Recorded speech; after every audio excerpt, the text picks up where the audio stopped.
Let's all girls join in a Sneha. Together we shine, together we... My dear Sneha camp friends, parents, warm good morning to all. Warm good morning to all. Good morning. Sneha అంటే మీరు hi అంటే స్నేహ అనాలి. స్నేహ అంటే మీరు hi అనాలి. ఓకేనా? Sneha hi. Hi. Sneha Sneha hi. Hi. Sneha Okay, just I want to see small smile on your face. అంటే అందరి face కొంచెం డల్గా ఉన్నాయి కాబట్టి స్మైల్ అవ్వాలని. ఎప్పుడైనా ఎనర్జెటిక్ గానే ఉంటారు. Thank you. First of all నేను ఏం చెప్పాలనుకుంటున్నానంటే పోయిన ఇయర్ నుంచి స్టార్ట్ చేశారు మా విలేజ్ లో ఈ స్నేహ క్యాంప్ అనేది. అందులో చాలా సెషన్స్ నేర్చుకున్నాను. స్నేహ అంటే ఏంటి, అసలు అబ్రివేషన్ ఏంటిది, స్నేహ నేర్చుకుంటే ఏమేమి మనకి లాభాలు ఉన్నాయి, ఇంకా దాని ద్వారా ఎలా ముందుకు వెళ్ళొచ్చు చాలా నేర్చుకున్నాను. ఈ ఇయర్ మాత్రం మాకు ఇంట్రడక్షన్, ఫస్ట్ సెల్ఫ్ ఇంట్రడక్షన్ ఉపయోగించుకొని తర్వాతకి చైల్డ్ మ్యారేజ్ గురించి, నెక్స్ట్ రక్తహీనత గురించి చెప్పారు. అందులో నాకు బాగా నచ్చింది ఇంట్రడక్షన్. ఆ 3 నచ్చాయి సెషన్స్ ప్రకారం చెప్తున్నారు. అందులో చైల్డ్ మ్యారేజ్ గురించి ఏమని చెప్పారు, చేస్తే ఎటువంటి నష్టాలు ఉంటాయి, అసలు చైల్డ్ మ్యారేజ్ చేస్తే లాభాలు నష్టాలు అని చెప్పారు. చేస్తే వచ్చేవి చాలా వరకు నష్టాలు మాత్రమే. పేరెంట్స్ అనుకుంటారు కదా చైల్డ్ మ్యారేజ్ చేస్తే అయిపోద్ది, ఒక బాగా వదిలేసుకుంటామని అనుకుంటారు. అది పేరెంట్స్ కి మాత్రమే లాభం, తర్వాతకి వచ్చే నష్టం మాత్రం ఇద్దరికి ఉంటుంది. వాళ్ళు ఎలా సఫర్ అయ్యారో ఆ సఫరింగ్కి పెట్టుకునే మనీ కానీ పాప బాధపడుతుంది అని చూసి బాధపడడం కానీ చాలా ఉంటుంది.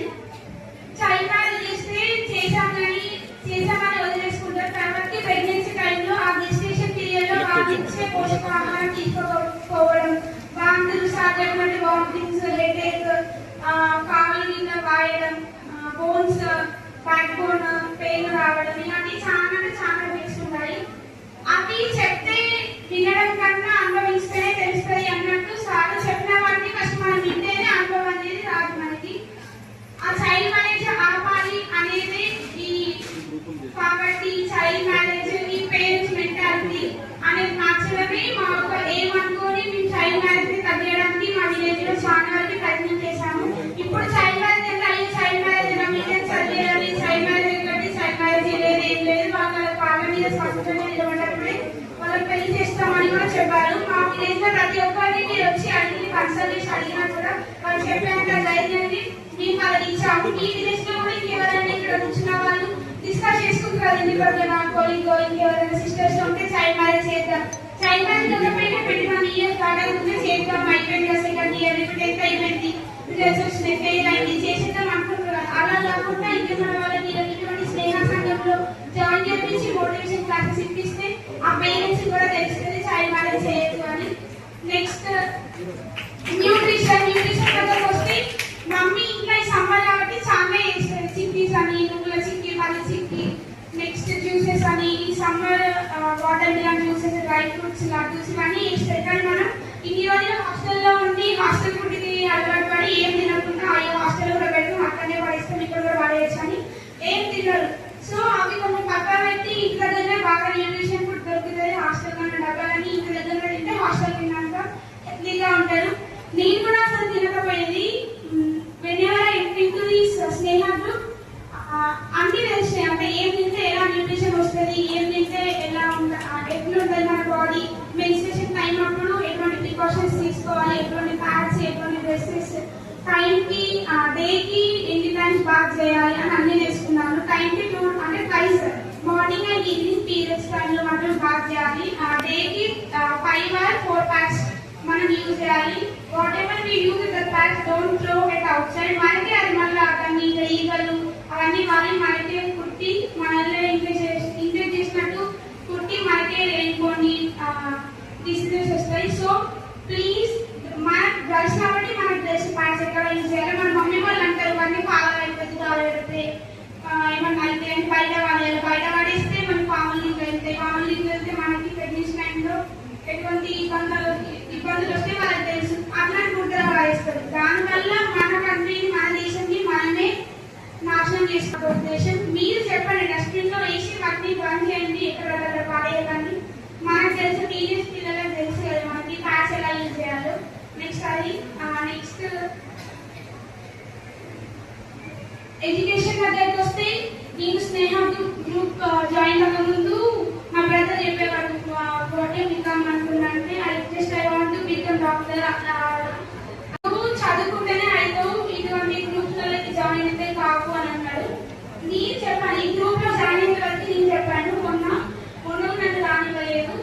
చెప్పాను ఇప్పుడు ఈ గ్రూప్ లోకి వచ్చిన కాబట్టి నేను అంతగానో అంత స్ట్రెంత్ అంత స్ట్రాంగ్ గా నిలబడ్డానని. ఎందుకు అంతగానో చెప్తాను స్నేహ గురించి అంటే back bone of my body అని చెప్పాను. బ్యాక్ బోన్ అంటే మనకి బ్యాక్ బోన్ లేని మనం నిలబడలేదు, అటువంటిది బ్యాక్ బోన్ అని చెప్పానంటే మీరు ఒకసారి ఆలోచించండి. ఇంకా చాలా మంది రాని వాళ్ళు ఉన్నారు, అయ్యో స్నేహకు వస్తే ఏమొస్తుంది అని. ఒకసారి వచ్చి చూడండి, మీరు మళ్ళీ వెనక్కి ఎవరు ఎదురు ఎంతమంది అయినా వాళ్ళని ముందుకొచ్చి కూర్చోబెడతారు తప్ప స్నేహ గురించి స్నేహలో ఉంటే ఇంకా మనం వెళ్తామని బయటికి పోయే వాళ్ళు ఒక్కరు ఉండరు. ఒకసారి థింక్ అబౌట్ యువర్ సెల్ఫ్, మీరు ఎక్కడ ఉన్నారు, ఏం చేస్తున్నారు, స్నేహకు వస్తే ఏం చేశారు, ఏం సాధించారు, ఏం సాధించబోతున్నారు అని.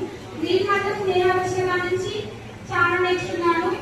What I know that is just one drop, what I don't know that is big ocean అని నేర్చుకున్నది స్నేహాలోనే. నాకు ఏం తెలిసి ఒక డ్రాప్ మాత్రమే, నాకు ఏం తెలియదు ఆ పెద్ద ఓషన్ అని స్నేహానికి చెప్పింది. ఇంకా తెలుసుకోవాల్సింది చాలా ఉంది, నేర్చుకోవాల్సింది చాలా ఉంది. అందరితో ధైర్యంగా మాట్లాడాలి, అందరితో రెస్పెక్ట్ గా మాట్లాడాలి, ఎవరితో ఎలా మాట్లాడాలి, ఎప్పటి ప్రికాషన్స్ తీసుకోవాలి, ఎవరికన్నా ఏమన్నా ఇబ్బందులు వస్తే ఆన్లైన్ లోనైనా లేకపోతే ఫోన్ పే మనీలోనైనా ఏ నెంబర్కి కాల్ చేయాలి, బయట ఎవరైనా హరాస్ చేస్తే వాళ్ళతో ఎంత కేసు చేయాలి, ఎటువంటి కేసులకి మనం పోలీస్ స్టేషన్కి వెళ్ళాలి, ఎటువంటి వాటిని మనం ఇందులో సాల్వ్ చేసుకోవాలి అని చాలా నేర్చుకున్నారు. మీరు కూడా కొత్త వచ్చిన వాళ్ళు ఉంటారు కదా, మీరు కూడా చాలా నేర్చుకునే వెళ్తారు, నేను మాటిస్తున్నా. మీరు కూడా అనుకోవచ్చు బోరింగ్ గా ఉంది, మార్నింగ్ ఏం తినలేదు, వచ్చిన ఎప్పుడు అయిపోతుంది అని.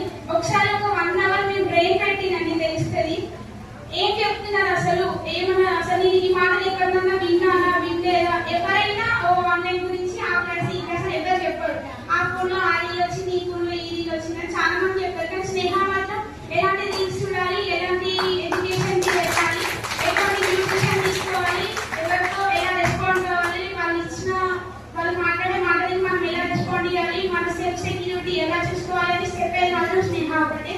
మీరు చాలా మందితో చాలా ఉన్న వాళ్ళు ప్రతి ఒక్కరు మాట్లాడే ఉంటారు ఉన్న వాళ్ళందరూ. కానీ స్నేహాలు ఎవరైతే పర్ఫెక్ట్ గా పార్టిసిపేట్ చేసి ఎవరైతే అటెండ్ అయ్యారో వాళ్ళు మాత్రం మీరు అందరూ ఒకసారి ఇది చూడండి తెలుస్తుంది. నీకు ఎవరిని మాటలు చెప్పిలా ఇక్కడ చెప్పిలా అంటే ఎవరు చెప్పలేదు అందరూ సైలెంట్ గా ఉంటారు. కానీ ఇవన్నీ చెప్పేది మాత్రం ఒక స్నేహాలనే. నేను స్నేహాలో నాకు తెలియని వాళ్ళని కూడా చాలా మందిని ఫ్రెండ్స్ చేసుకున్నాను. ఇక్కడ మా ఫ్రెండ్స్ వేరే విలేజ్ లో ఉండేవాళ్ళు, వాళ్ళని కూడా ఇక్కడ నేను కలిసాను, జస్ట్ ఇప్పుడే మాట్లాడుకున్నాం. వాళ్ళు కూడా వాళ్ళ విలేజ్ లో ఇలాంటి ప్రోగ్రామ్స్ పెట్టేవాళ్ళు. ఇలాంటి ప్రోగ్రామ్స్ పెట్టడం వల్ల నీ సమ్మర్ క్యాంప్ లో నీ వాళ్ళని కలిసేదనే కాదు, ఎప్పుడో నా చైల్డ్ అన్నప్పుడు నేను కలిసేవాళ్ళని కలిసి మాట్లాడినా. అలాంటిది స్నేహ వల్ల ఈ క్యాంపు వల్ల అందరితో మంచిగా తెలుసుకున్నాను. మీకు ఇంకేమన్నా తెలియని విషయాలు ఉంటే డౌట్స్ ఉంటే అడగండి. మీ అక్కడ హెడ్ ఉంటారు కదా స్నేహ గ్రూప్, వాళ్ళని అడగండి, తెలుసుకోండి. మంచి మంచి గేమ్స్ ఆడండి, న్యూట్రిషన్ ఫుడ్ తీసుకోండి, ఏవి తీసుకుంటే పోతే అన్ని నేర్చుకోండి. నేను పొయ్యాలని చాలా అంటే చాలా నేర్చుకున్నా. ఆ ఇయర్లో ఏం నేర్చుకున్నానో అవి ఈ ఇయర్లో కంటిన్యూ చేస్తాను. మాటలు చెప్పేవాళ్ళు చాలా మంది ఉంటారని, కొన్ని పాటించే వాళ్ళు కొంతమంది ఉంటారని, అది నిజం. అక్కడ మాకు ఫస్ట్ పోయిన ఇయర్లో ఏం చెప్పారో అది నేను ఖచ్చితంగా పాటిస్తున్నాను. నేను డైలీ ఫోన్ మా డాడీ కూడా నాకు ఇవ్వరు, ఎందుకంటే నేను పోయిన ఇయర్ మాకున్న వీడియోలు కలెక్టర్ మేడం ముందు, డీసీఓ మేడం ముందు, మా సీఎం మేడం ముందు, అందరి మేడంల ముందు మాట్లాడిన మాట అది రికార్డు ఉంది కాబట్టి ఆ రికార్డే అది ఎప్పుడైతే ఇందులో వచ్చిందో అంతకు ముందు నుంచి ఈ మాటలు మాట్లాడాలి, అందరికి మాటలు చెప్పాలి అని అనుకునేదాన్ని. ఆ మాటలు ఇంకా రికార్డ్ చేసుకున్నది మా డాడీ ఇప్పుడు అసలే ఫోన్ ఇవ్వరు, ఇచ్చినా కూడా నేను యూజ్ చేసుకోవాలి, దానికే యూజ్ చేసుకుంటారు. ఒకసారి మీరు అన్ని కాకుండా ఇక్కడికి వచ్చి మాట్లాడాను, ఇక్కడికి వచ్చి మాట్లాడితే నేను అప్పుడు అక్కడ చెప్పినే కదా నేనే అక్కడ చేస్తే ఎట్లా అనిపిస్తుంది. ఇప్పుడు నేను ఇంకా చెప్తున్నా కాబట్టి అవి పాటించుకోవాలంటే నేను ఇక్కడికి వచ్చి చెప్తున్నా. మీరు అక్కడ కూర్చొని వింటున్నారంటే నేను చెప్పిన మాట విని వదిలేస్తారని అక్కడ కూర్చుంటాను. ఒకసారి వచ్చి ఇక్కడికి వచ్చి మాట్లాడండి, అప్పుడు మీరు ఖచ్చితంగా మాటలు పాటిస్తారు. Thank you.